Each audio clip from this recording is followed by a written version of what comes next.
Is good morning all of you. See, today we continue with economics chapter 1 graph in economics. Last time हमने बार diagram और simple बार diagram के बारे में study किया था. आज उसका सेकेंड टाइप जो है that is a cluster bar diagram और उसके बाद है डिवाइडेड बार डायग्राम. ठीक है. क्लस्टर मीन्स क्लस्टर का मतलब होता है ग्रुप. ठीक है. क्लस्टर का मतलब होता है ग्रुप. यहाँ पे देखो सिंपल बार डायग्राम क्लस्टर मैंने पहले भी आपको समझाया था लास्ट लेक्चर में. बार डायग्राम में बार बनते हैं रेक्टेंगल बार्स, वो उसका बेसिक डेफिनेशन है कि उसके अंदर बार्स बनते हैं. उसके बाद सिंपल बार डायग्राम में एक ही बार बनता है आपका, इसलिए उसको सिंपल बार डायग्राम कहा जाता है. क्लस्टर में ग्रुप बनता है, मतलब एक से ज़्यादा बनते हैं. कितने वो पता नहीं, कितने भी बन सकते हैं, लेकिन ज़्यादातर आपके करिकुलम में आपकी स्टडी में 2 या 3 है. ठीक है. मतलब एक बेस के ऊपर आप क्या कर रहे हो, आप 2 से 3 बार साथ में बना रहे हो. और डिवाइडेड बार डायग्राम में बार एक ही बनता है लेकिन उसके सेक्शंस बनते हैं, उसको डिवाइड किया जाता है. एक ही बार के अंदर उसके सेक्शंस को हम लोग क्या करेंगे, सेक्शंस बना देंगे. एक ही बार को हम डिवाइड करेंगे. सिंपल में एक ही बार बनता है, कोई सेक्शन नहीं बनते. ठीक है. डिवाइडेड बार डायग्राम में बार एक ही बनता है लेकिन अंदर सेक्शन बन जाते हैं. और क्लस्टर मतलब ग्रुप में एक से ज़्यादा बार बनते हैं. ठीक है. एक से ज़्यादा बार बनते हैं. तो देखो क्लस्टर बार डायग्राम में in this type of a graph value of a common variable and over a common base are given for more than one section of related parameters. Hence we get a cluster of bars for the same variable over various base values. यहाँ पे बोला गया है कि अलग अलग base values हैं. देखो मैंने फिर बता दूँ कि आपको मैंने बोला था कि जो एक्स एक्सिस है आपका, जो बार बनता है वो एक्चुअली एक्स एक्सिस के ऊपर नहीं बनता. याद रखना, वो किसके ऊपर बनता है, बेस लाइन के ऊपर. लेकिन आपकी बेस लाइन जो है, जो नीचे वाली लाइन आपकी बनती है ना, वो एक्स एक्सिस के साथ कोइंसाइड हो गई, मतलब मिक्सअप हो गई है. जहाँ पे एक्स एक्सिस बन रहा है एग्जैक्टली उसके ऊपर बेस लाइन है जो आपको दिख नहीं रही है. आपको ये दिख रहा है, आप बोलोगे सर ये तो एक्स एक्सिस होता है. ठीक है. लेकिन इसी के ऊपर क्या बन रहा है, बेस लाइन बन रही है. बार जो बनते हैं वो एक्स एक्सिस के ऊपर नहीं बनता, वो बनता बेस लाइन के ऊपर है. आपको ऐसे याद रखना है कि आपके बार बनेंगे बेस लाइन के ऊपर. अब बेस लाइन खुद इसके ऊपर बनी हुई है तो हम क्या करें. ठीक है. लेकिन आप ऐसा नहीं बोल सकते कि आपके बार्स बनेंगे एक्स एक्सिस के ऊपर. नो, आपके बार कहाँ बनेंगे, आपके बार बनेंगे बेस लाइन के ऊपर. ये खास याद रखना. लेकिन बेस लाइन खुद किसके ऊपर बनी हुई है, एक्स एक्सिस के ऊपर बनी हुई. तो अगर आप ऐसा बोल देते हो, देखो ये सारी चीज़ें ना आपको हायर स्टडीज़ के बाद इंटरव्यू में काफ़ी बार पूछी जाती है. आप बोलोगे एक्स एक्सिस के ऊपर ही तो बनता था, हम कहाँ गलत बोल रहे हैं. लेकिन आपको टेक्निकली पूछा जा रहा है कि बनना किसके ऊपर बनना चाहिए. ठीक है. बेस लाइन के ऊपर बनना चाहिए. फिर बेस लाइन, फिर आप आगे पूरा एक्सप्लेनेशन देते हो, दैट इज़ करेक्ट. लेकिन आप डायरेक्टली अगर ऐसे टेक्निकली आपसे पूछा जा रहा है और आप बोल रहे हो कि एक्स एक्सिस के ऊपर बन रहा है, दैट इज़ रॉन्ग. वो नहीं होता, वो हमेशा बेस लाइन के ऊपर बनते हैं. And base line coincide with the X axis. See for example if the base is time period, आपका बेस में हमेशा ज़्यादातर टाइम पीरियड आएगा, मंथ, ईयर, ये सब आएगा. ठीक है. The variable is literacy level, और आपका वेरिएबल मतलब जो बार बन रहे हैं, वेरिएबल जो है यहाँ पे आपका एक ही है. ठीक है. That is a literacy level. उसके अंदर कैटेगरीज कि मेल कितने हैं, फीमेल कितने हैं. तो आपके यहाँ पे जो बार बन रहे हैं 2 बार बना रहे हो अगर, लेकिन आपका वेरिएबल किसको बोलते हैं पता है, डेटा को. आपका मेन किस चीज़ का डेटा है, आपका लिटरेसी का डेटा है, उसको वेरिएबल बोलते हैं. ठीक है. और वेरिएबल की कैटेगरीज क्या है, मेल फीमेल. ठीक है. तो यहाँ पे देखो and its values are expressed for 2 categories namely females and males for 1 time period. आपका टाइम पीरियड वही. सपोज आपसे पूछा गया है कि 2024 के अंदर मेल कितने लिटरेट हैं और फीमेल कितनी लिटरेट हैं, पढ़े लिखे कितने हैं. तो टाइम तो एक ही है ना, 2024. लेकिन कैटेगरीज यहाँ पे वेरिएबल भी एक ही है. हम किसकी बात कर रहे हैं, लिटरेसी, पढ़े लिखे होने की. लेकिन कैटेगरी हमने 2 कर दी, मेल और फीमेल. और इसी चीज़ को आप जो तीसरा टाइप है बार डायग्राम का, डिवाइडेड बार डायग्राम, उसमें भी प्रेजेंट कर सकते हो. उसमें आपको बार एक ही बनाना है लेकिन सेक्शन बना देने हैं, मेल कितने हैं, फीमेल कितने. और यहाँ पे क्लस्टर में क्या हो रहा है, आप 2 बार से रिप्रेजेंट कर रहे हो. आप जो कैटेगरीज है उस कैटेगरीज के लिए यहाँ पे आप बार भी अलग अलग बना रहे हो क्लस्टर में. ठीक है। और डिवाइडेड बार डायग्राम होता तब भी हम ये सेम डेटा रिप्रेजेंट कर सकते थे, लेकिन हम क्या करते हैं, सेक्शन बना देते, बार एक ही बनाते लेकिन हम सेक्शंस बना देते। See, two bars showing literacy level for females and males respectively are drawn in a cluster. See, to create a proper visual effect and help comparison, each bar is colored differently and value which it represents are indicated on it. तो क्या हो रहा है, आप बार बना रहे हो, बार अलग अलग, अब मेल और फीमेल को पहचानने के लिए आप क्या कर रहे हो, एक बार के अंदर शेडिंग कर रहे हो, एक बार आप एम्प्टी रख रहे हो, कोई शेडिंग नहीं कर रहे हो, और आप साइड में रिप्रेजेंट कर दोगे कि भाई जहाँ पे मैंने शेडिंग किया वो मेल है और जहाँ पे मैंने खाली छोड़ दिया वो फीमेल है करके, ठीक है। अलग अलग कलर्स कर सकते हो, आपको जो भी शेड देना है। मतलब इन शॉर्ट की अगर मैं बोलूँ कि कल गर्ल्स को जो है वो पूरा वाइट पहन के आना है और बॉयज़ को ब्लैक पहन के आना है, ठीक है, तो ये मैंने क्या कर दिया, एक शेड दे दिया, ठीक है। अगर दूर से पता नहीं चल रहा है भाई कौन आ रहा है, भाई मेल आ रहा है, दूर से पता नहीं चल रहा है भाई कौन आ रहा है, बॉय आ रहा है, गर्ल आ रहा है तो मैं शायद कलर से पहचान लूँगा, काफ़ी दूरी से तो नहीं पहचाना जाएगा कौन आ रहा है भाई, ठीक है। तो कलर से कलर दिख जाएगा फिर भी कि ब्लैक कलर आ रहा है कि वाइट कलर आ रहा है करके, उससे ये इंडिकेट हो जाएगा कि बॉय आ रहा है या गर्ल आ रही है करके। तो कलर्स जो हैं वो इंडिकेट करने के लिए होता है, ठीक है। Thank you Mir. चलो सर्टिफाइड बाद में करेंगे। Now by monthly sale of chocolate boxes of different sizes in a shop. इससे इस एग्जांपल से आपको क्लियरली पता चल जाएगा। अब मैं कुछ चीज़ें जो देखो ये सब बनाने आपको आ जाएगा, किसको क्या बोलते हैं ना उसके ऊपर फोकस करो, और वो भी मेरे ख्याल से आप भूल ही जाओगे क्योंकि ज़्यादा यूज़ नहीं होता है। लेकिन जिसके बारे में डेटा होता है ना उसे वेरिएबल कहा जाता है। जैसे यहाँ पे डेटा किसके बारे में, चॉकलेट्स के बारे में, और आपका साइड में क्या दिया हुआ है, मंथ दिया हुआ है, वो क्या हो गया, टाइम पीरियड हो गया, ठीक है। तो आपकी जो बेस लाइन है वो टाइम पीरियड की होगी, ठीक है, कि जैन फेब में आपने कितना सेल किया, मार्च अप्रैल में आपने कितना सेल किया। तो आपका वेरिएबल एक ही है लेकिन कैटेगरीज 3 है, कि छोटी चॉकलेट्स हैं, मीडियम चॉकलेट्स हैं, यहाँ लार्ज साइज चॉकलेट्स, ठीक है। तो आपके यहाँ पे बार कितने बनेंगे, जितनी कैटेगरी होगी उतने बार बनने वाले हैं। तो यहाँ पे बार 3 बनेंगे लेकिन वेरिएबल एक ही है, चॉकलेट की बात की जा रही है, ठीक है। तो पीछे आप देख सकते हो कि आपके 3 बार बनाए गए हैं और तीनों को इन्होंने शेडिंग अलग अलग दे दिया है ताकि आप पहचान सको कि स्मॉल साइज़ चॉकलेट कौन सा है, मीडियम साइज़ कौन सा है और लार्ज साइज़ चॉकलेट्स कौन सा है, ठीक है। इसके बाद आ जाओ आप डिवाइडेड बार डायग्राम पे। डिवाइडेड बार डायग्राम में आप पहले अगर ग्राफ को देख लो तो आपको ज़्यादा समझ में आएगा कि बार एक ही बना हुआ है लेकिन इन्होंने सेक्शंस बना रखे हैं, ठीक है।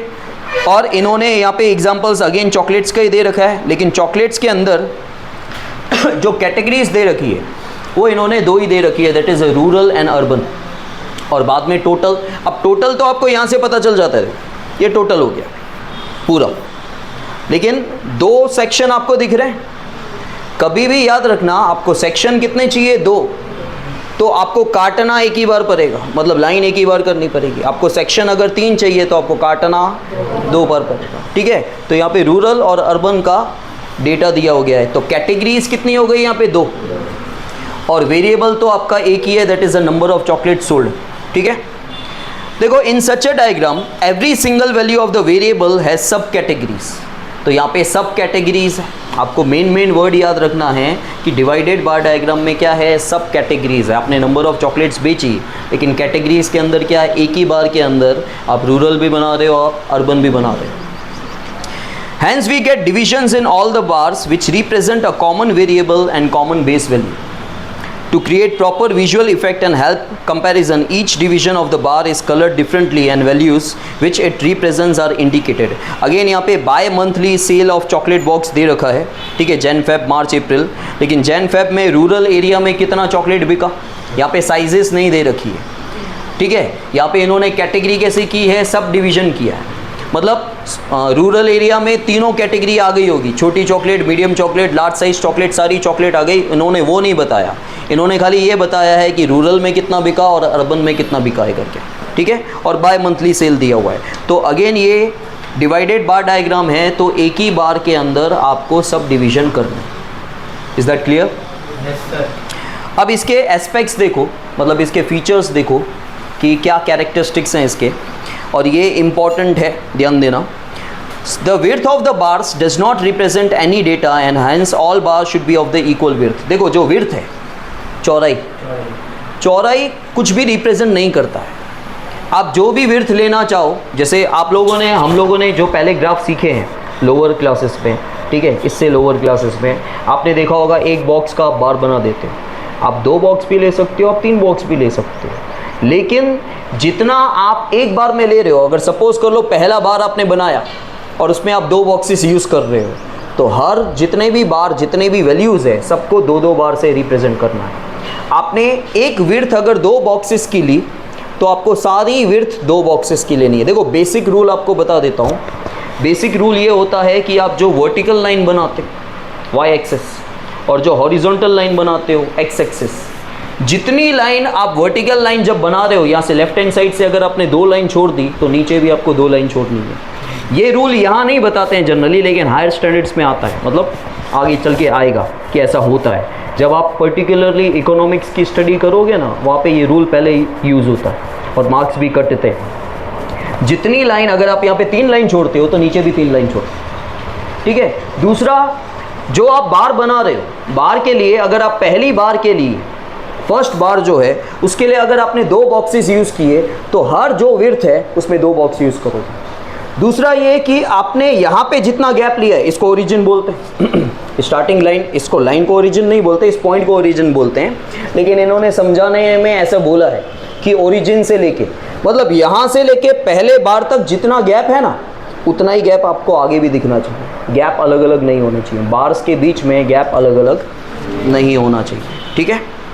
The length of the respective bar should be proportional to the value of the variable which they represent. But obvious है कि आपका length of the bar कितना होगा, जो वैल्यू होगा, ठीक है, वेरिएबल का जो वैल्यू होगा उतना ही आपको लेंथ लेके जाना है। The distance between all the bars should be equal and that should be maintained between the first bar and the origin. तो यहाँ पे भी क्या हो रहा है कि जो डिस्टेंस है सारे के सारे बार्स के बीच में इक्वल होना चाहिए, वही मैंने जो आपको बताया।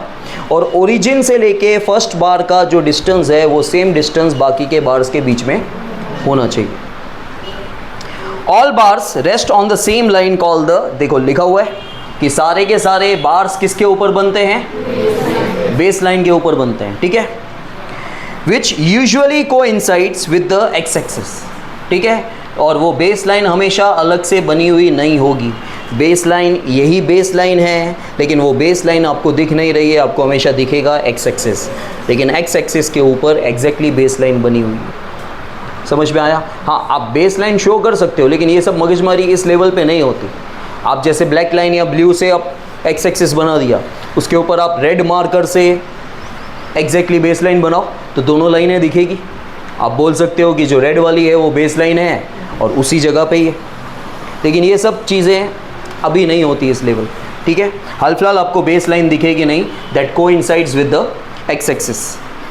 In today's time with the help of computer technology, horizontal bars are also drawn instead of vertical bars. जो मैंने आपको बोला कि हमने अभी तक हमारी स्टडी में ऐसा देखा नहीं है, लेकिन टेक्नोलॉजी ऐसा बोलता है कि अब हमेशा हमने बार्स वर्टिकली बनाए हैं। बार्स ऐसे भी बनते हैं, यहाँ से भी बनते हैं, लेकिन बार्स अगर यहाँ से बनेंगे तो ये वाला डेटा यहाँ पे, ये वाला डेटा यहाँ पे आएगा तो ही ना, क्योंकि बार्स बनते किसके ऊपर हैं, बेस लाइन के ऊपर बनते हैं। तो बेस लाइन यहाँ हो जाएगा, और बेस लाइन हमेशा कोइंसाइड किससे होता है, एक्स एक्सिस के साथ होता है। लेकिन क्या यहाँ पे एक्स एक्सिस कभी भी आता है, मतलब तुम्हारा बेस लाइन किसके साथ कोइंसाइड हो जाएगा, तो ये तो फिर उल्टा ही हो जाएगा पूरा, बराबर। All vertical bars should be arrange from left to right, हमेशा ऑर्डर में तुम्हारे जितने भी बार्स है, कभी भी तुम बार वहाँ से स्टार्ट नहीं कर सकते। हाँ, तुम्हारा सम रटा हुआ है, तुमको पता है कि 5 ही बार बन रहे हैं, तो कभी भी कौन सा भी बनाओ क्या फ़र्क पड़ जाता है, सामने वाले को तो कुछ पता चलना नहीं है। लेकिन जनरली हम स्टार्ट कहाँ से करते हैं, लेफ़्ट टू राइट ऑर्डर में जाएगा। Therefore, the bar representing the first data in the series is drawn first near the point of origin. इसलिए पहला बार हमेशा कहाँ बनेगा, ओरिजिन के पास में बनेगा, लेफ़्ट टू राइट जाएगा हमेशा, ठीक है। इसके बाद देखो पाई डायग्राम। पाई डायग्राम क्या होता है, आपने पाई डायग्राम पहले भी देखा है, 11th में भी देखा है। पाई डायग्राम एक सर्कल का डिवीज़न हो रहा है, लेकिन इन अ सिंपल लैंग्वेज जब सर्कल का डिवीज़न परसेंटेज में होता है, हम सर्कल को डिवाइड तो कर रहे हैं लेकिन उसको कन्वर्ट कर रहे हैं, sorry not in percentage, in degrees, ठीक है। जब हम सर्कल को डिवाइड कर रहे हैं और उसको कन्वर्ट कर रहे हैं डिग्रीज, और 8th स्टैंडर्ड में एक दूसरा वर्ड यूज़ होता है, that is a central angle, Rishi को याद हो तो, ठीक है। 8th स्टैंडर्ड में भी पाई डायग्राम आपको आया हुआ है मैथ्स के अंदर, जहाँ पे वर्ड यूज़ होता था सेंट्रल एंगल। और अभी जो 11th में आपने देखा उसमें हम लोग कन्वर्ट करते थे, हम ऊपर लिखते थे डिग्री, ठीक है। डिग्री हो या सेंट्रल एंगल हो। सेंट्रल एंगल क्यों? क्योंकि देखो कोई भी सर्कल का जो टोटल डिग्री होता है ना वो 360 होता है। आप 360 डिग्री को काट रहे हो, ठीक है, वो एंगल को काट रहे हो। 360 डिग्री जो है उसका एंगल मतलब पूरा सर्कल बन जाएगा कभी भी, ठीक है। 360 डिग्री आप तब बोलते हो जब पूरा सर्कल बन जाता है। सर्कल के जब आप पीसेस करते हो तो उसे सेंट्रल एंगल कहा जाता है, कि सेंटर के अंदर एंगल कौन कौन से बन रहे हैं। तो हम लोग क्या कर रहे हैं, एक सर्कल जिसका टोटल डिग्री 360 है उसको हम डिवाइड कर रहे हैं और हम छोटी छोटी डिग्रीज में उसको कन्वर्ट कर रहे हैं। और जब उस डिग्रीज का आप टोटल करोगे तो आपको 360 मिलना चाहिए, नहीं तो आपका कैलकुलेशन रॉन्ग है, ठीक है। See division of a circle in degrees represent a pie diagram. If an entire circle is considered as universal set of an entire data and the different components of this data are represented by dividing the circle in degrees proportional to the data, then a pie diagram is obtained. देखो पाई diagram is drawn for the similar type of data for which a bar diagram can be drawn. तो बोला गया है एक ही data से आप बार diagram भी बना सकते हो और उसी डेटा से आप पाई डायग्राम भी बना सकते हो, लेकिन पाई diagram similar type of data होना चाहिए, ठीक है. पाई डायग्राम जो है वो सिमिलर टाइप ऑफ डेटा के लिए बनाया जाता है, जिसके लिए हम लोग बार डायग्राम भी बना सकते हैं. और इन अ सिंपल लैंग्वेज कि पाई डायग्राम जो है, पाई डायग्राम में होता क्या है, आप सर्कल का डिवीजन कर रहे हो, आपके पास जो भी डेटा है उसकी जो भी वैल्यू है, फॉर एग्जांपल कि आप खर्चा कर रहे हो, आप खर्चा कर रहे हो अपनी लाइफ के अंदर अलग अलग चीज़ों के पीछे. आप फूड के पीछे खर्चा कर रहे हो, आप क्लोथिंग के पीछे खर्चा कर रहे हो, आप फ्यूल के पीछे खर्चा कर रहे हो, आप मोबाइल के पीछे खर्चा कर रहे हो. तो आपका जो टोटल खर्चा है, ठीक है, जो भी रुपीज़ होगा, सपोज़ कि आपका पर्सनल खर्चा महीने का 5,000 का, तो 5,000 आपके लिए 100% हुआ. जो लोग 5 लाख रुपए महीना खर्चा करते हैं उनके लिए भी 5 लाख रुपए 100% हुआ. आप जितना भी कोई बंदा अगर सिर्फ महीने का 200 रुपया ही खर्चा कर रहा है अपने ऊपर, तो 200 रुपया उसके लिए 100% हुआ. और वो 100% इज इक्वल्स टू 360 डिग्री होता है. अब सपोज़ आपने 5,000 का खर्चा किया, तो 5,000 के खर्चे में भाई आपने बोला मैंने जिम की फ़ीस दी, मैंने नाश्ता किया, मैंने फ्यूल डलवाया, मैंने मोबाइल के पीछे खर्चा किया और 1,000 रुपये अदर एक्सपेंसेस हो गए. इस तरह आपने 5,000 का खर्चा कर दिया. लेकिन सबके पीछे अपने हज़ार तो दिए नहीं होंगे. कहीं पे आपने 800 रुपये दिए, कहीं पे आपने 1200 दिए, कहीं पे 700 दिए, कहीं पे 1500 दिए, ऐसे करके. तो ये जो रुपीज़ है, अलग अलग वैल्यूज़ है, इसको आप क्या करोगे, इसको आप डिग्री में कन्वर्ट करोगे. इसको आप जब डिग्री में कन्वर्ट करते हो, मतलब आप क्या कर रहे हो, आप सर्कल के टुकड़े करते हो. और आपका सर्कल क्या था, आपका सर्कल आपका खर्चा था, ठीक है. आपका सर्कल जो था वो क्या था, आपका खर्चा था, टोटल एक्सपेंसेस. देखो टोटल रुपीज़, मैं फिर बोल रहा हूँ, आपकी 2 रुपये की चीज़ भी है ना, आपके लिए 100% होता है. हर अमाउंट अपने आप में 100% होता है, याद रखना. हर अमाउंट अपने आप में 100% होता है. आपने जो टोटल खर्चा किया, 5,000 का किया, 2,000 का किया, 5 लाख का किया, आपके लिए परसेंट में वो 100% है और डिग्री में वो 360 डिग्री है. अब जब आप उस खर्चे के बाइफर्केशन दे रहे हो कि मैंने इतना खर्चा यहाँ पे किया, इतना खर्चा यहाँ पे किया, तो आप क्या कर रहे हो, आप उस 360 डिग्री को आप तोड़ रहे हो. वही लिखा हुआ है in a simple language, division of a circle in degrees. ठीक नहीं है, बैठा जा रहा है, नहीं वो चक्कर वक्कर नहीं आएगी ना उसकी तरफ, ठीक है. ऐसा कुछ हो रहा हो किसी को तो बोल देना, हाँ जा सकता है. चलो देखो, सिंस एन एंटायर सर्कल, जो मैंने अभी डिस्कस किया आपसे, पूरा सर्कल 360 डिग्री का होता है, ठीक है. The entire data represents 360 degree and the section or divisions of the data are represented by dividing the circle in degrees proportional to each data section. जो हम ऑलरेडी समझ चुके हैं कि आप टोटल एंटायर सर्कल 360 का होता है, उसके जो भी अलग अलग वैल्यूज़ दे रखे होंगे, जैसे मैंने आपको एग्जांपल अभी दिया कि आपके अलग अलग एक्सपेंसेस हैं, उन एक्सपेंसेस को, जितने भी एक्सपेंसेस हुए वो आप डिग्री में कन्वर्ट करते हैं. और कोई भी डिग्री में कन्वर्ट करने का एक सिंपल फार्मूला होता है. जिस नंबर को आप डिग्री में कन्वर्ट कर रहे हो, आप क्या करते हो, जैसे आपका टोटल खर्चा 5,000 का हुआ, उसके पीछे बोला कि सर आप मैंने 1000 रुपये फ्यूल के पीछे दिए, पेट्रोल के पीछे दिए, तो जो आपका पर्टिकुलर खर्चा है 1000 पेट्रोल के पीछे दिया आपने, 1000 divide by total expense into 360, ये एक ही फॉर्मूला है। 1000 जो पर्टिकुलर आपने खर्चा किया डिवाइड बाय आपका टोटल खर्चा इंटू 360, तो आपको डिग्री मिल जाएगा। ठीक है, सपोज़ आपने जिम का फीस 800 रुपये दिया, तो 800 डिवाइड बाय टोटल खर्चा 5000 इंटू 360, तो आपको डिग्री मिल जाएगी। समझ में आया? जैसे देखो नीचे इन्होंने एग्जांपल दे रखा है कि बुक्स के पीछे इन्होंने 20%, देखो परसेंट दिया हुआ है, रुपीज़ नहीं दिया हुआ है, और परसेंट का टोटल हमेशा 100% होता है, याद रखना 100 से ऊपर नहीं जाएगा कभी भी। ठीक है, जो भी आपका एक्सपेंस टोटल एक्सपेंस है वो परसेंट में कन्वर्ट करोगे तो 100% आएगा।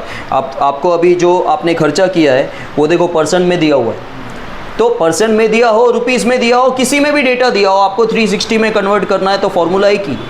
ठीक है, तो बुक्स के पीछे आपने 20% खर्चा कर दिया, मतलब आपका टोटल खर्चे का 1/5 पोर्शन आपने बुक्स के पीछे डाल दिया, तो 20 डिवाइड बाय, और क्योंकि परसेंट है नीचे 100 ही आना है, और क्योंकि डिग्री में कन्वर्ट करना है इंटू 360, तो 20 डिवाइड बाय 100 इंटू 360, तो आपको बुक्स का डिग्री मिल जाएगा। ठीक है, उसी तरह स्टेशनरी के पीछे आपने सिर्फ 5% का खर्चा किया है, तो 5 डिवाइड बाय 100 इंटू 360 करोगे तो आपको स्टेशनरी के पीछे कितना डिग्री आया वो पता चल जाएगा। समझ में आया? ओके, नाउ इसके एस्पेक्ट्स देखो, मतलब इसके features. 360 degrees make a circle.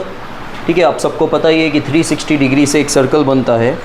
Degrees for sub division are calculated in proportion to the value of the variable for that division and the sum total of the degrees of all such sub divisions must be 360। अच्छा, ये पूरी line जो लिखी हुई है उसका मतलब मैं आपको बता दूं। इन्होंने बोला है कि यहाँ पे जो भी वैल्यू दे रखी है उसको अगर आपको इसमें कन्वर्ट करना है तो आप क्या करोगे, आप इसको डिवाइड बाय टोटल इंटू 360 करोगे, बराबर, तो आपको ये पर्टिकुलर डिग्री मिल जाएगा।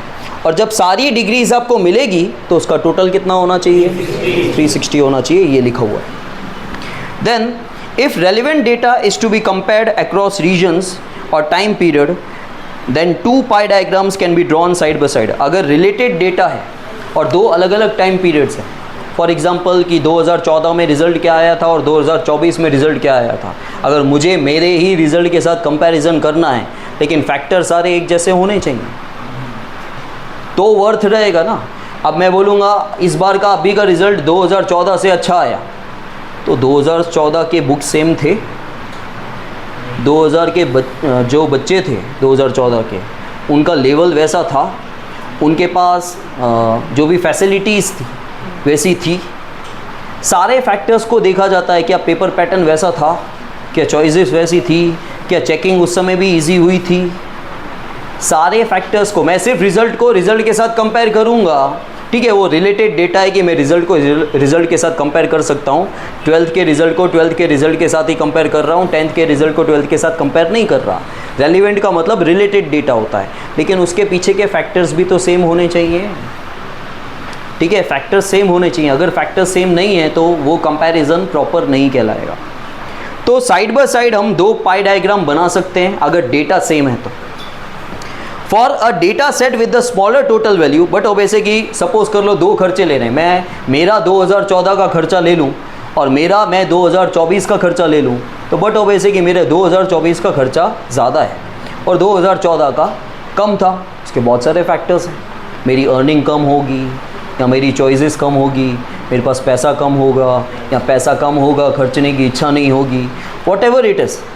ठीक है, लेकिन फिर भी मैं 2 वो रिलेटेड डेटा के पाई डायग्राम पास में बना सकता हूँ, और उस समय के खर्चे मेरे कंपैरेटिवली कम होंगे और आज के खर्चे मेरे कंपैरेटिवली ज़्यादा होगा। तो खर्चे जब कम थे, जिनकी वैल्यूज़ कम थी, उसके लिए पाई डायग्राम सर्कल भी छोटा बनेगा और यहाँ पे सर्कल भी। तो ये सर्कल छोटा और बड़ा बनाने का मतलब मेरा तात्पर्य एक ही है कि वहाँ पर मेरे एक्सपेंसेस कम थे, यहाँ पे मेरे एक्सपेंसेस ज़्यादा है। ठीक है, so for a data set with a smaller total value a circle with smaller dimension is drawn, मतलब smaller size, and for a data set with the larger total value a circle with the bigger dimension is drawn. Dimension का मतलब होता है size. ठीक है, जो data की values छोटी थी इसके लिए आपने सर्कल छोटा बनाया, जो डेटा की वैल्यू ज़्यादा है तो आपने सर्कल उसके लिए बड़ा बना दिया। समझ में आया? Yes sir. ओके